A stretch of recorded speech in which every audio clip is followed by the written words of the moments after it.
Pernahkah kamu menyadari bahwa seluruh sistem sekolah dan jam kerja kita saat ini secara diam-diam dirancang hanya untuk memanjakan satu jenis otak saja? Bayangkan, kamu adalah seorang yang kidal, namun dipaksa hidup di dunia di mana semua gunting, meja, mesin, dan peralatan diciptakan khusus untuk orang yang menggunakan tangan kanan.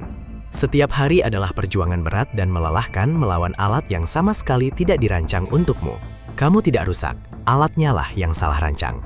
Sayangnya, analogi ini bukanlah sekedar cerita fiksi belaka. Ini adalah realitas neurobiologis sehari-hari yang sedang dialami oleh jutaan orang dengan struktur otak neurodivergen setiap detiknya di seluruh dunia.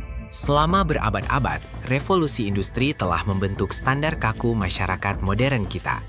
Pabrik-pabrik besar dan institusi sekolah dibangun berdasarkan cetak biru kedisiplinan yang sangat ketat, membutuhkan tingkat fokus linier yang panjang dan kepatuhan absolut tanpa ruang untuk penyimpangan. Sistem mekanis ini secara kebutuhan sangat cocok dengan ritme otak neurotipikal. Namun bagi mereka yang terlahir dengan struktur neurologis yang berbeda, berada di dalam lingkungan ini terasa seperti mencoba menjalankan sistem operasi komputer modern paling canggih di atas perangkat keras kuno yang sama sekali berbeda. Sains modern kini mulai secara agresif membongkar ilusi ini, menunjukkan bahwa apa yang selama ini kita anggap sebagai standar normal yang mutlak, sebenarnya hanyalah salah satu dari sekian banyak variasi alami kognisi manusia.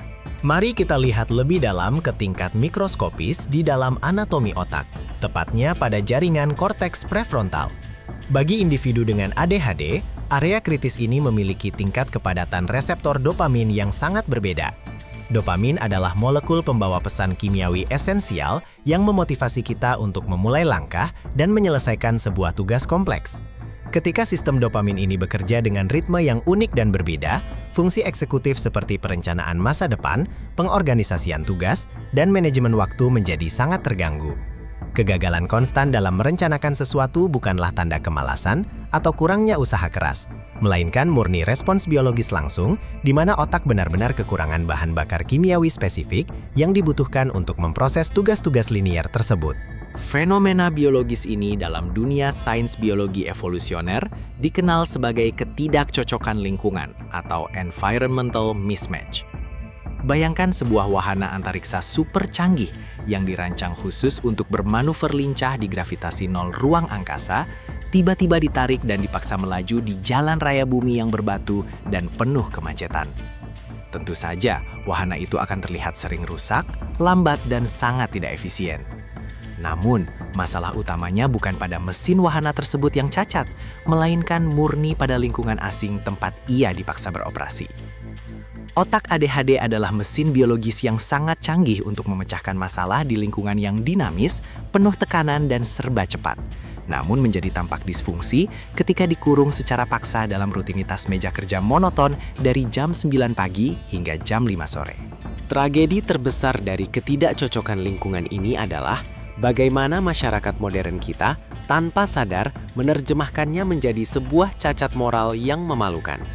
Kegagalan seorang ADHD dalam memenuhi tenggat waktu proyek atau mengatur jadwal harian seringkali dihakimi secara brutal sebagai ketidaktanggung-jawaban, ketidakpedulian, atau sekadar karakter dasar pemalas.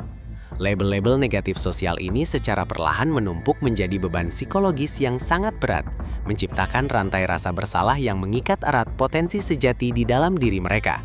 Padahal, sains neurologi dengan sangat jelas membuktikan bahwa menilai fungsi eksekutif otak neurodivergen menggunakan metrik kesuksesan neurotipikal adalah sama tidak logisnya dengan menilai kehebatan seekor ikan dari kemampuannya memanjat pohon beringin.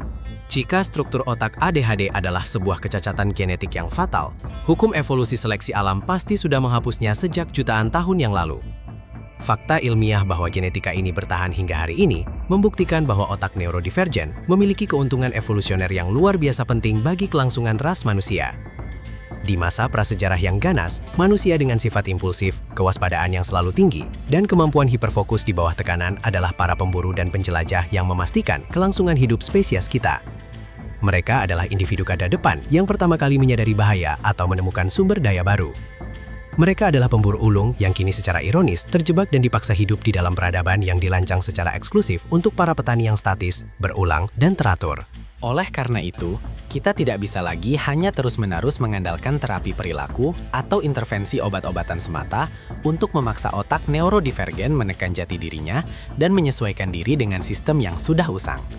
Kita sangat membutuhkan sebuah revolusi kebijakan publik yang masif di masa depan. Lingkungan ruang kerja kita, sistem pendidikan di sekolah, dan struktur interaksi sosial kita harus didesain ulang dari nol. Kita membutuhkan penerapan jam kerja yang berbasis hasil dan fleksibel, ruang belajar adaptif yang mentoleransi pergerakan fisik, dan sistem evaluasi objektif yang menilai hasil akhir tanpa memaksakan metode linear. Modifikasi struktural pada lingkungan ini sama sekali bukanlah sebuah keistimewaan atau perlakuan khusus, melainkan pemenuhan hak asasi dasar yang logis agar setiap jenis otak manusia dapat berfungsi secara maksimal dan bermartabat.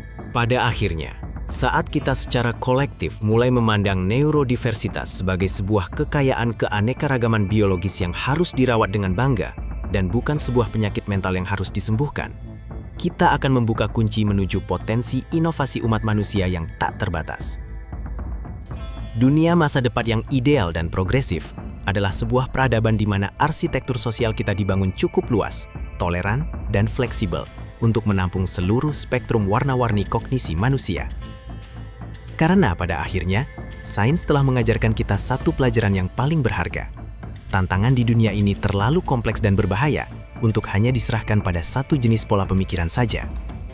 Mari kita ciptakan sebuah dunia yang benar-benar didesain secara adil untuk semua otak, di mana setiap perbedaan neurologis dirayakan sebagai kunci mutlak kelangsungan hidup kita bersama.